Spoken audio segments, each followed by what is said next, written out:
Ternyata nikmat keturunan ini selain diatur khusus oleh Allah Subhanahu wa taala tentang kadarnya, juga telah ditetapkan oleh Allah berdasarkan maslahat di rumah tangganya. Jadi tidak ditetapkan oleh Allah terlahir seorang anak kecuali akan melengkapi kekurangan yang ada di kedua orang tuanya. Antum mengharapkan perempuan, tiba-tiba lahir laki-laki, karena yang dibutuhkan untuk melengkapi sifat orang tuanya memang anak laki-laki. Selanjutnya mungkin laki-laki lagi, selanjutnya bisa perempuan, dan seterusnya. Dan hukum ini, tolong garis bawahi, berlaku untuk seluruh kalangan manusia. Tidak peduli apakah dia seorang nabi, rasul, atau manusia biasa sekalipun. Kalau sudah Allah berkehendak, maka akan terjadi sesuai dengan keputusannya. Kita ambil contoh seorang nabi yang dekat dengan Allah Subhanahu wa taala, yang rajin ibadah, yang takwanya luar biasa, tapi selama hidupnya telah puluhan tahun ternyata belum mendapatkan anugerah keturunan. Namanya Nabi Zakaria. Kita kenalkan dalam bahasa Al-Quran. Kaf ha ya ain sad dzikru rahmati rabbika 'abdahu Zakaria. Masya Allah. Allah sampaikan berikut ini, kami akan kisahkan tentang seorang hamba Allah Subhanahu wa ta'ala yang punya sifat baik luar biasa, namanya Zakaria. Masya Allah. Antum kenal Zakaria? Kenal Nabi Zakaria? Kenal di mana, Mas?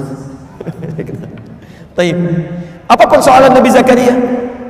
Idz nada rabbahu nidaan khafiyya qala rabbi inni wahana al-'azmu minni washta'ala ar-ra'su shayba wa lam akun bidu'aika rabbi shaqiyya. Masya Allah.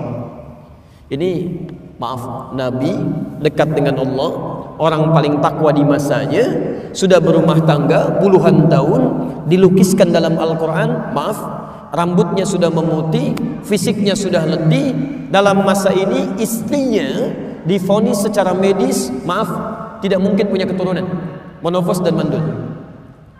Jadi istrinya divonis monofos dan mandul, suaminya juga sudah sepuh, ya sudah fisiknya mulai letih, rambutnya sudah mulai memutih. Kata manusia mustahil punya keturunan. Sudah ikhtiar kemana-mana, ditetapkan tidak mungkin punya keturunan puluhan tahun. Pertanyaannya, maaf, apakah Nabi Zakaria mengeluh? Tidak. Apakah Nabi Zakaria protes? Tidak. Apakah beliau putus asa? Tidak. Di Anda bisa bayangkan, ada Nabi dekat dengan Allah, orang paling takwa, sudah mulai letih, fisiknya sudah letih, rambutnya sudah memutih, diuji oleh Allah belum punya keturunan, tapi tidak pernah mengeluh kepada Allah Subhanahu wa taala. Tetap berdoa, berikhtiar, dan yakin dengan ketetapan Allah Subhanahu wa taala. Sekarang bandingkan dengan kita misalnya. Anda nabi bukan, rasul bukan, takwanya tidak setaat Nabi Zakaria, jaminan surga belum ada, hisab masih menegangkan, amalan masih berantakan, baru 2 bulan 3 bulan diuji belum punya keturunan, Anda sudah mengeluh.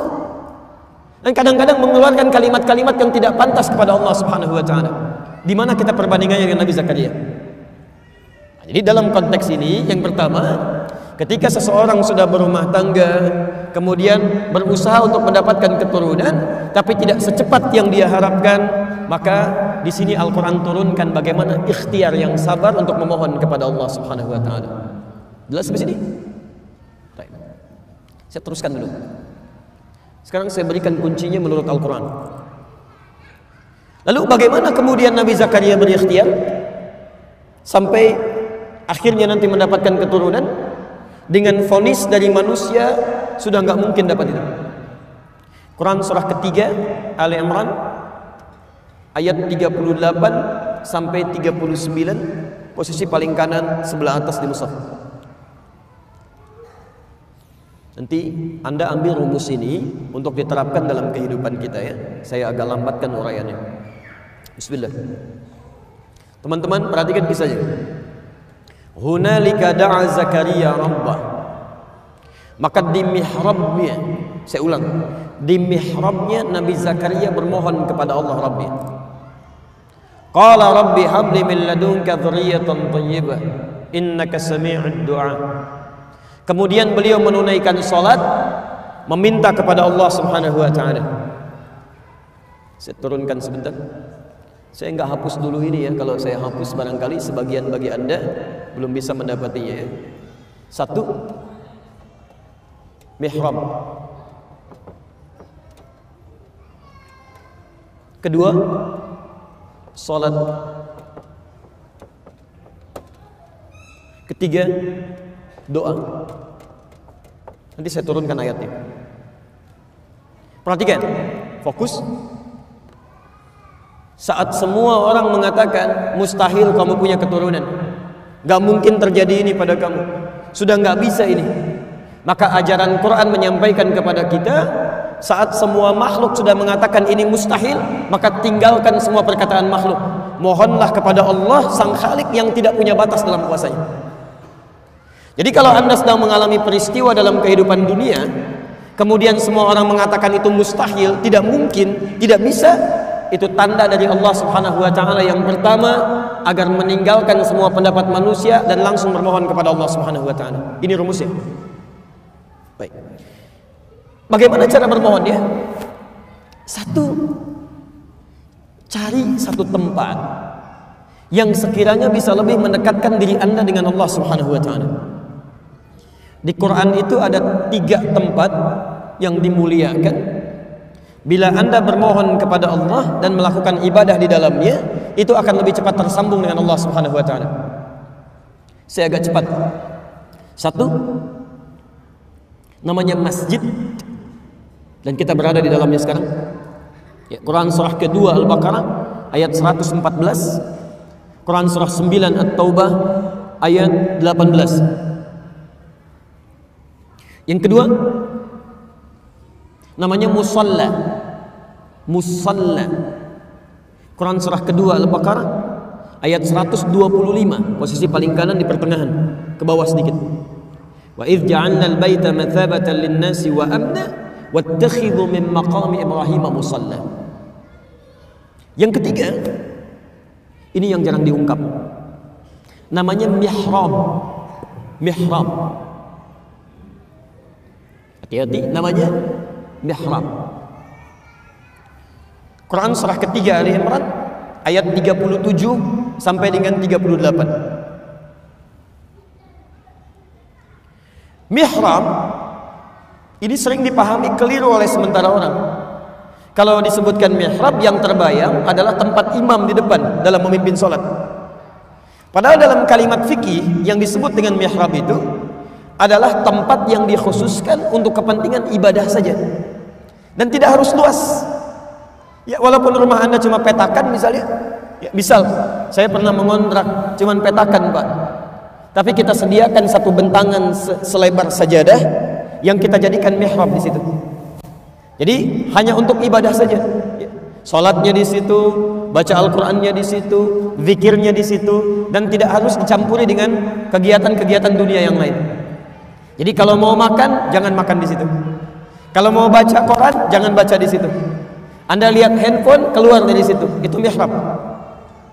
Nah, kalau Anda punya tempat seperti ini, disebutkan dalam Al-Quran, mihrab itu termasuk satu-satunya tempat yang jika benar Anda miliki dan ibadah di dalamnya akan mempercepat terkabulnya doa. Akan mempercepat terkabulnya doa. Ya. Bahkan rizki Anda yang sulit pun, bila Anda memiliki mihrab khusus untuk ibadah, itu diantara yang tercepat untuk mengantarkan rizki kepada Anda. Seperti nanti saya kisahkan bagaimana seorang Maryam dibuatkan mihrab oleh orang tuanya, sampai-sampai rizkinya Allah yang antarkan langsung di situ. Ya, hadir di dalamnya maksudnya. Nah, sekarang Nabi Zakaria divonis tidak mungkin punya keturunan, mustahil. Maka yang beliau lakukan pertama kali adalah membuat mihrab. Kemudian apa yang dilakukan di situ? Beliau bangkit tunaikan salat dan berdoa memohon kepada Allah Subhanahu wa taala. Dari mana taunya salat kemudian menunaikan doa di sini? Lihat ayat 38 sampai 39-nya. Hunalika da'a Zakaria rabbah. Di mihrabnya Nabi Zakaria menunaikan salat dan berdoa kepada Rabbih. Qala rabbi habli min ladunka dzurriyyatan thayyibah innaka sami'ud du'a. Ya Allah, hamba mohon ya Allah. Semua makhluk mengatakan hamba tidak mungkin punya keturunan. Sekarang hamba hanya mohon kepadamu saja yang tidak punya batas dalam kuasa. Engkau pasti mendengar doa hamba. Apa yang terjadi? Ini yang paling menarik.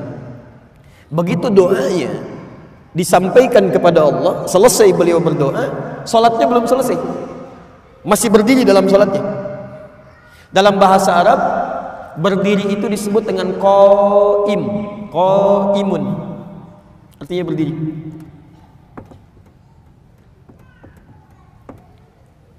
Masih salat disebut dengan yusalli, yusalli, sedang salat. Masya Allah. Ini beliau berdoa dalam salatnya, belum selesai salatnya, baru selesai doa, salatnya masih berdiri. Masih berdiri dalam salatnya. Tiba-tiba turun malaikat. Ayat 39-nya. Fanadatul malaikatu wa huwa qaimun yusalli fil mihrab. Turun malaikat menyampaikan kepada Nabi Zakaria, mengatakan annallaha yubashshiruka bi Yahya. Allah kasih kabar gembira kepada Anda akan punya keturunan. Bahkan namanya langsung dari Allah, Yahya. Artinya hidup. Yang mustahil menurut manusia, lahir dari rahim seorang perempuan yang menopos dan mandul bayi yang hidup, kata Allah nggak ada yang mustahil. Lahir dan hidup dia. Ini poinnya. Dan demi Allah saya katakan, semua nabi dan rasul, bahkan orang-orang saleh, jika punya persoalan dalam hidupnya, dia akan mohon kepada Allah Subhanahu wa taala lewat salatnya. Nabi Musa salat, Nabi Isa salat, ya, bahkan Nabi Ismail salat, Nabi Nuh salat, semua nabi. Jadi kalaupun Anda urutkan dari Nabi Muhammad SAW sampai dengan Nabi Adam, itu semuanya salat kepada Allah Subhanahu wa taala dengan syariat yang berbeda-beda. Muhammad bin Abdullah bin Abdul Muttalib bin Hashim bin Abdul Manaf bin Qusay bin Murrah bin Kilab bin Ka'ab bin Ghalib bin Fihr bin Malik bin Nadar bin Khuzaimah bin Mudrikah bin Ilyas alaihissalam bin Nizar bin Mudar bin Ma'ad bin Adnan bin Addi bin Adri bin Muqawwam bin Nahur bin Tarikh bin Ya'rub bin Yasjub bin Nabit bin Ismail alaihissalam bin Ibrahim alaihissalam bin Azar atau bin Nahur bin Abir bin Kinan bin Arfakhshad bin Sam bin Nuh alaihissalam bin Mihlail bin Matushalah bin Kinan bin Anwas bin Thith bin Adam alaihissalam. Semuanya ketika punya persoalan dimintakan oleh Allah Subhanahu wa taala, memohon kepada Allah. Tidak ada kata putus asa. Demi Allah saya katakan, kalau di Quran ada kalimat putus asa pertama kali, saya orang pertama yang akan mempraktekannya. Jadi kalau Anda sedang ada dalam situasi seperti ini, jangan putus asa, mohon kepada Allah, mintakan dengan penuh ketulusan. Karena itu perintah salat ketika disampaikan pertama kali kepada kita, Al-Baqarah, Quran surah kedua, ayat ke-45 sampai 46. Posisi paling kanan di pertengahan, agak sedikit ke bawah. Lihat kalimatnya. Wasta'inu bis-sabri was-shalah. Dan jika Anda punya masalah dalam kehidupan, terima dengan sabar masalah itu, jangan mengeluh. Mengeluh tidak menyelesaikan persoalan, hanya menambah beban. Anda punya masalah, terima dengan sabar. Alhamdulillah, Allah ujikan pada Anda, tidak pada yang lain. Lantas minta solusinya dalam shalah, was-shalah. Sekarang lihat rahasianya. Saya lambatkan sedikit. Hadis riwayat Abu Daud, nomor hadis 649, hadisnya qudsi. Di Abu Daud nomor hadis 649, hadisnya hadis qudsi dari sahabat Abu Hurairah radhiyallahu taala anhu. Saya tuntaskan dulu masalah ini, perhatikan kalimatnya, saya percepat langsung ke ujung hadisnya. Qala Rasulullah sallallahu alaihi wasallam, qala Allah azza wa jalla. Satu kali Rasulullah sallallahu alaihi wasallam pernah menyampaikan, Allah Subhanahu wa taala berfirman dalam hadis qudsi, "Idza qala al-'abdu iyyaka na'budu wa iyyaka nasta'in." Jika seorang hamba dalam salatnya berkata kemudian iyyaka na'budu, ya Allah, sekarang kami menyembahmu, salat hanya kepadamu, wa iyyaka nasta'in, dan sekarang kami punya persoalan dalam hidup ya Allah, kami hanya mohonkan solusinya darimu. Lihat jawabannya. Qala Allah azza wa jalla, maka Allah subhanahu wa ta'ala akan langsung menjawab kalimat itu. Jadi ketika Anda dalam salat mengatakan iyyaka na'budu wa iyyaka nasta'in, itu kalimat itu langsung dijawab oleh Allah. Qala Allah azza wa jalla, Allah subhanahu wa ta'ala kemudian menjawab, hadza baini wa baina 'abdi. Ini perjanjian antara aku dengan hambaku. Wali 'abdi, dan untuk hambaku kalau benar salatnya sampai detik ini, mas'ala, apapun yang dia minta aku akan kabulkan sekarang. Apapun yang dia minta aku akan kabulkan sekarang. Saya mau tanya kepada Anda, saat kita mengucapkan iyyaka na'budu wa iyyaka nasta'in, itu saat ruku atau saat sujud? Berdiri. Gak ada ruku, gak ada sujud, berdiri. Tadi Nabi Zakaria minta saat berdiri atau ruku? Berdiri. Anda bayangkan, Nabi Zakaria berdiri minta kepada Allah, dikabulkan. Umatnya Nabi Muhammad SAW belum sholat sudah ditunggu oleh Allah Subhanahu Wa Taala. Mau minta apa? Ini poinnya. Jelas di sini.